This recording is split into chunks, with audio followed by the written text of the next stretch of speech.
तो नमस्कार दोस्तों, आज की वीडियो में हम देखते हैं काउंसिल ऑफ मिनिस्टर और कैबिनेट मिनिस्टर में क्या डिफरेंस, किसके पास कितना पावर होते हैं और दोनों में क्या अंतर है, कौन बड़ा होता है पार्लियामेंट में, किसके पास, और इसका काम क्या है, काउंसिल ऑफ मिनिस्टर का काम क्या होता है और कैबिनेट मिनिस्टर का काम क्या होता है, ये कैसे बनता है और कहाँ से चुने जाते हैं, इसके बारे में पूरी डिटेल देखेंगे। कौन इसको चुनता है, अपॉइंटमेंट करता है।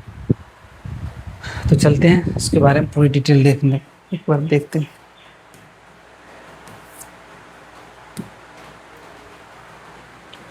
Council of minister versus cabinet minister, एक बड़ा डिफरेंस अगर देखें तो both are the part of executive होते हैं। Executive under the constitution of India article 74 and 75 में बताया गया है। Council of minister and cabinet minister भी होते हैं, ठीक है। ये एग्जीक्यूटिव बॉडी होते हैं, ठीक है। ये सब मेंबर होते हैं, लोकसभा से चुने जाते हैं ऊपर में। इसका अगर हम इसको डेफिनेशन में देखें तो काउंसिल ऑफ मिनिस्टर के entire body of the minister appointed by the president on the advice of the prime minister, यानी प्राइम जितने भी काउंसिल ऑफ मिनिस्टर होते हैं वो प्राइम मिनिस्टर के एडवाइस पर अपॉइंटमेंट किया जाता है। And aid and advice the president, और ये एड एडवाइस द प्रेसिडेंट को एड और एडवाइस करता है, यानी प्रेसिडेंट को। कैबिनेट मिनिस्टर जो होता है minister who is member of cabinet inner core of the council of minister, यानी काउंसिल ऑफ मिनिस्टर के जो इनर पॉइंट होते हैं वो होते हैं। अगर ये मान लीजिए कि बड़ा सा कैबिनेट मिनिस्टर है तो उसके अंदर सेंटर वाला पॉइंट जो होगा ये एक कैबिनेट मिनिस्टर होगा, ये होगा काउंसिल ऑफ मिनिस्टर। बड़ा है तो कैबिनेट मिनिस्टर एक छोटा सा चीज़ है। कोर पॉइंट होते हैं council of minister, inner core of the council of minister के। कंपोजिशन कैसे होता है, including all the category of minister जितने भी होते हैं, cabinet minister, minister of state, independent charge, minister of state and deputy minister ये होते काउंसिल ऑफ मिनिस्टर के अंदर आता है। Including only senior minister who is member of the cabinet, inner core group of the top minister. Top minister के सबसे inner senior minister जो होते हैं वही लोग इसमें आते हैं कैबिनेट मिनिस्टर के अंदर। इसका साइज क्या होता है, तो लार्ज बॉडी होते हैं, no fix limit, depends on the need of government. Smaller body होते हैं, no more than 50% of the total member of strength of Lok Sabha. Cabinet minister जो होते हैं वो 50% ज़्यादा नहीं होते टोटल मेंबर ऑफ लोकसभा के, जितने मेंबर लोकसभा के उसका 50% से ज़्यादा नहीं होना चाहिए। Appointment bye the president on the advice of prime minister, council of minister जितने भी मंत्री होते हैं उसको प्राइम मिनिस्टर प्रेसिडेंट अपॉइंट करते हैं, एडवाइस करता है prime minister.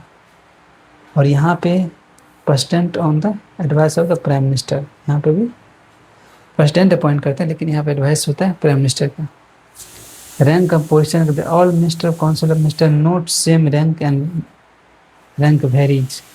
Senior most and most important minister from the top decision making body होते हैं कैबिनेट मिनिस्टर। फंक्शन क्या होता है इसका काम, all minister aid and advice the president, जितने भी मिनिस्टर होते हैं एड एंड एडवाइस करते हैं प्रेसिडेंट को। एंड द कलेक्टिव रिस्पॉन्सिबल होते हैं Lok Sabha, article 75 clause 3। Formulate policy, यानी पॉलिसी बनाते हैं, मेजर डिसीजन लेते हैं इन कैबिनेट में, कैबिनेट मीटिंग में। And determine the direction of government के डायरेक्शन डिटरमाइन करते हैं ये चीज़। डिसीजन मेकिंग देखें, does not collectively take major decision on the day to day administration, यानी इसका मेजर डिसीजन नहीं होता है, collective take a major policy decision in the cabinet meeting में होता है। मीटिंग क्या होता है, नो रेगुलर मीटिंग होता है in the entire council of minister का। इसका regular meeting of the cabinet held under the chairperson of prime minister. Portfolio इसका किस चीज़ को देख ले करते हैं, जितने मिनिस्टर है the portfolio the departmental work and portfolio but not handle major policy, ये मेजर पॉलिसी को नहीं होते, जितने भी डिपार्टमेंट उसको देख रेख करते हैं लेकिन मेजर पॉलिसी को हैंडल नहीं करते। Handle important ministry department and tax की पॉलिसी डिसीजन। कॉन्स्टिट्यूशनल स्टेटस देखें तो constitutionally recognise by the article 74 and 75। ये notes separately mention in the constitution, यानी कैबिनेट में existed as a part of council of minister, ये part होते हैं council of minister, इसका कोई कॉन्स्टिट्यूशन इसका सेपरेट नहीं दिया गया है कैबिनेट मिनिस्टर का। एग्जाम्पल के लिए including prime minister, cabinet minister and minister of state and minister of state,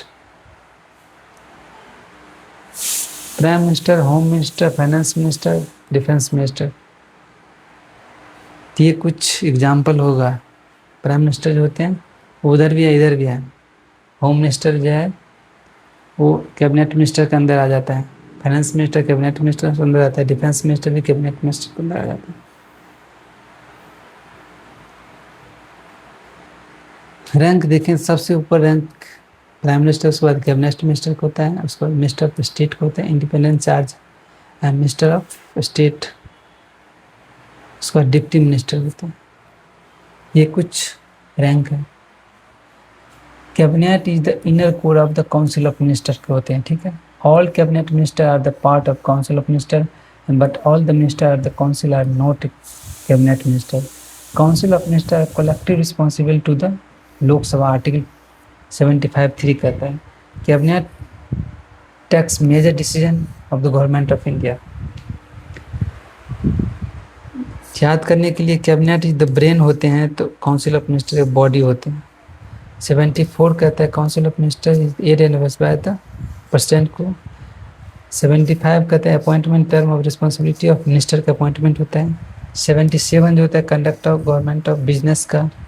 article 78 है duty of prime minister to or the president की।